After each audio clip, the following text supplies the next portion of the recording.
couple of other continents as well. And the first continent we're going to visit is Asia.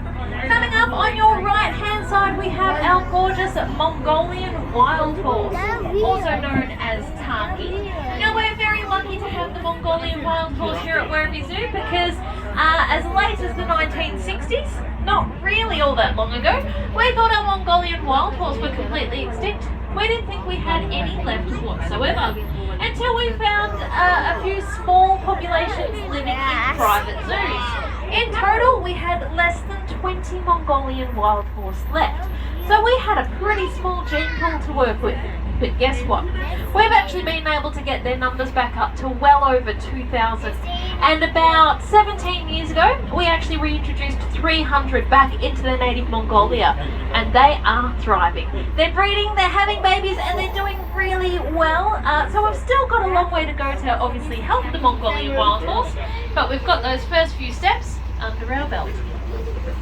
Now on our left-hand side, guys, you're going to see the most recognisable desert species we have here at Werribee Zoo.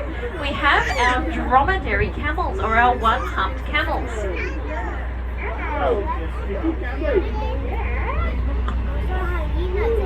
Now, a lot of people believe that camels store water in their hump.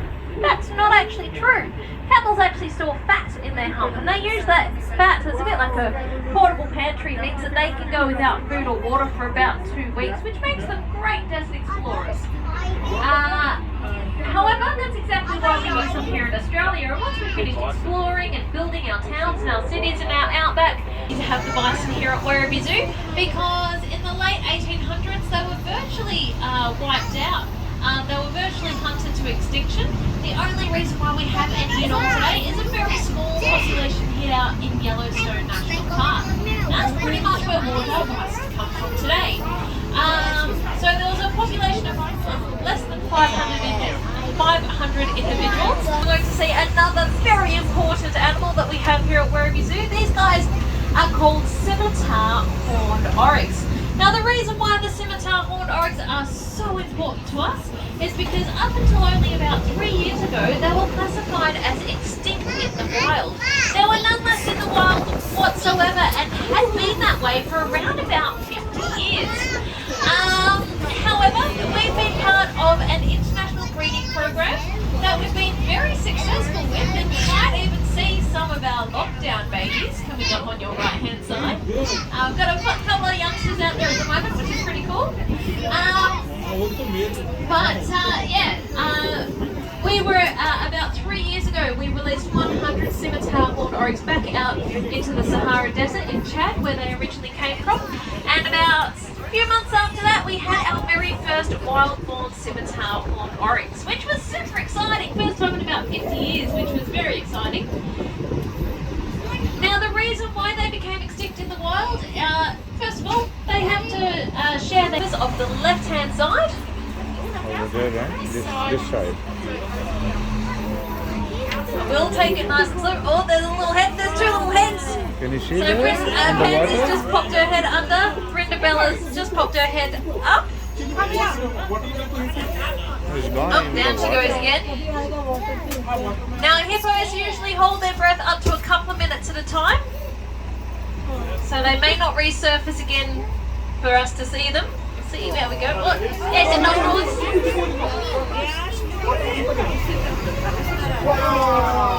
Now the reason why hippos are so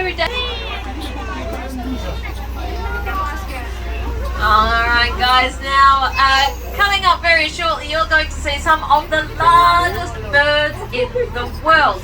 Now you can see our deluxe safari adventures getting a nice, would you say, bird's eye view? Bird's eye view. They're ostrich. Come on. Is this thing on? So as I said, the ostrich are the largest birds in the world. They can weigh up to 150 kilos, which means they can't fly. And to be honest, I'm very thankful that ostrich can't fly, because if ostrich could fly, then that would be terrifying. But they do make up for that by being able to run really fast. An ostrich can run up to 75 kilometers an hour. So they can certainly outrun this truck. They can certainly outrun a lot of their predators. But They can also see their predators coming. If you have a look at our ostrich, they've got these massive eyes, which means that they've got fantastic eyesight. However, when you're an ostrich and you have two massive eyeballs and quite a small head, it doesn't really leave a lot of room for a very vital organ.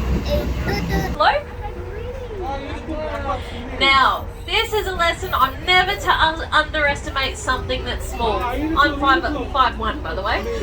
But these tiny antelope, they are all fully grown, they're all adults. They can run at 90 kilometers an hour. I'm going to steal Claire's dialogue here. They can run at 90 kilometers an hour. They can jump 2 meters straight up into the air. So although they may even be able to get a chance to see a platypus.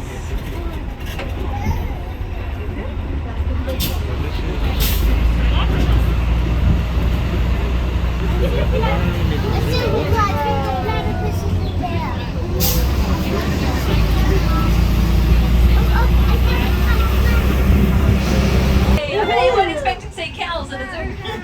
They're not just any particular species of cattle, though. They are a longhorn species of cattle, very, very similar to the species of cattle that they farm in Africa. We also have, right in front of us here on our right-hand side, one of our waterbuck. Now, the way that waterbuck escape their predators is actually really quite cunning. And it's the way that they get their name. So most of their predators are things like large cats. Things like lion, leopard, cheetah, being large kitty cats. They don't really like water. I don't know if anyone has a pet cat on board, but if you've ever tried to bath it, I'm surprised you still have your eyeballs. Cats normally don't like water, so a waterbuck will actually jump into a water hole or a river and swim away from their predator. It's a great way of escaping your predators. But what about the predators that live underwater, like crocodiles? Nice and dry and nice and warm while he's under the water. That oil has 2 other benefits to it as well. First of all, it absolutely stinks. You'll see they've got bicycles that they use to ride around on to track the rhinos. They've got their uniforms on the clothesline. They've got gumboots out the front of their doors. Uganda is a very wet country. It's right on the equator, so has a lot of rainfall every year. So a lot of the landscape is quite foggy and quite marshy. That's why they use the gumboots. And that's why they also use bicycles. Alright guys, I'm just going to have to interrupt that music for just a few moments because I've got a little bit of traffic on the road up ahead. We have one of our male ostrich right on the road in front of us. Now I do apologise if you speak ostrich because I can guarantee you Pinky here is not saying hello. In fact, he's trying to eat my truck. Remember how I said they're not the smartest of the birds? There he goes. He's finally moved off the road there. So it's going to be nice and close to you for you to look at there on the left-hand side. It's Heidi and Cosmo hiding up under the trees there.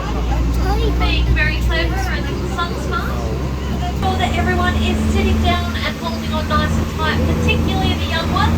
I promise I will take it nice and slow, but I do need to make sure that everyone is being safe. But as we head on down, guys, have a look at that view on your left-hand side. You can just see how massive this enclosure is. It just seems to go on forever, which is pretty cool.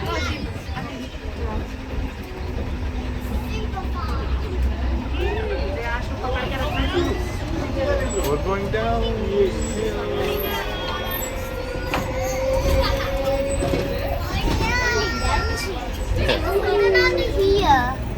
Oh yeah. So I can stay.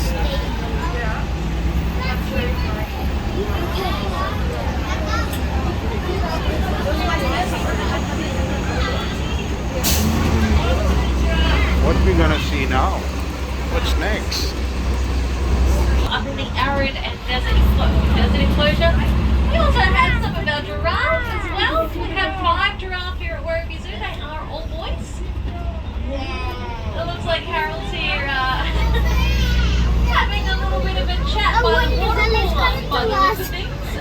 One of our own.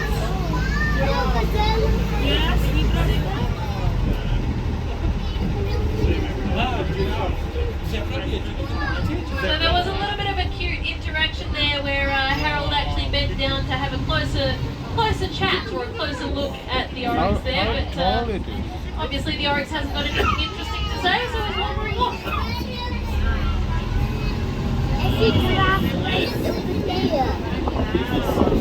It's following us.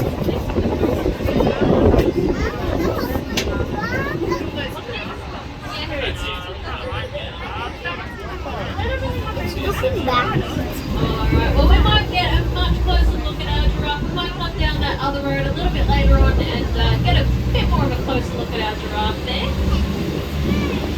But there's also someone very special I want to introduce to you that's down this road. So we might head down here. Now, if you've been following the news, you may be aware that we've had another birth here at Werribee Zoo. And it's always very exciting when we have a birth here at Werribee Zoo. Oh yes, they're all sleeping. Especially exciting when she's so adorable and stripy. And sleeping. We have our baby Sarah. And sleeping. And she is the cutest baby you've ever seen, and I've just had a baby, so I know cute. And she's cuter than mine, don't tell him that. But she totally is. Look at her little stripes and her little mohawk, she's just adorable.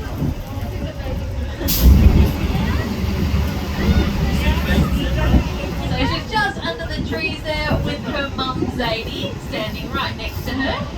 So she's about a month old now. So she's so cute.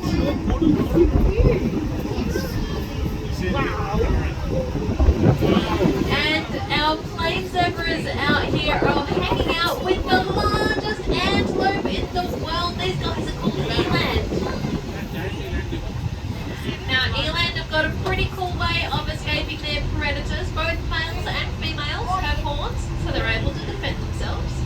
But an eland from a standing start could out high jump, out slam dunk anyone on this truck. In fact, if they wanted to, an eland could almost jump on top of this truck from a standing start. An eland can jump 3 meters straight up into the air. Now what's so crazy about that is that an eland can weigh this giraffe. His name is Connor. It's Connor's 13th birthday today. So he's turned into a typical teenager. No, he's a good boy, aren't you, Connor? So, he's looking very, very handsome there. It's birthday. Sticking out his tongue for his birthday. Nice one.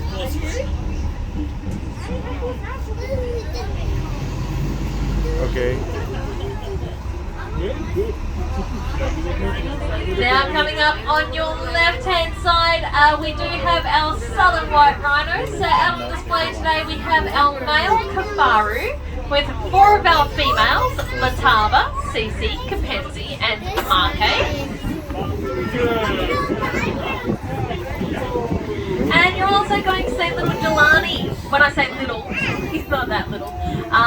But he is the shortest of our giraffe, and that's because he's a Rothschild giraffe. Where the Rothschild giraffe come from, the trees don't grow as tall, so the Rothschild giraffe don't have to be tall. So they're a much shorter of stature, but obviously still quite tall. Oh yeah. Now sadly, rhinos both in Africa and in Asia are critically endangered, and that's because they are hunted for their horn. A lot of people believe that rhino horn